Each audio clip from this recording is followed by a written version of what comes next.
প্রকৃতি বদলাচ্ছে, আর সেই পরিবর্তনের সবচেয়ে বড় মূল্য দিচ্ছে সাধারণ মানুষ। এই শহর দিন দিন উত্তপ্ত হচ্ছে, পানি বাড়ছে, এমনকি প্রাণ ভরে শ্বাস নেওয়াও এখন কঠিন হয়ে যাচ্ছে। বিশ্বব্যাংকের তথ্য বলছে ২০৫০ সালের মধ্যে জলবায়ু পরিবর্তনের প্রভাবে বাংলাদেশে ১,৩০,০০,০০০ মানুষ হয়ে যেতে পারে জলবায়ু উদ্বাস্তু।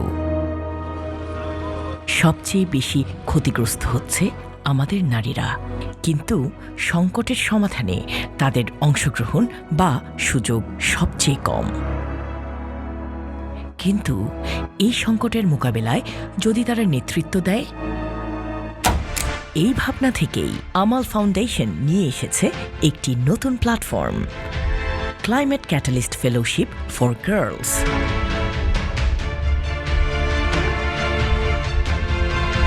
আমরা সমাধান খুঁজতে এসেছি, আমরা পরিবর্তন আনতে চাই।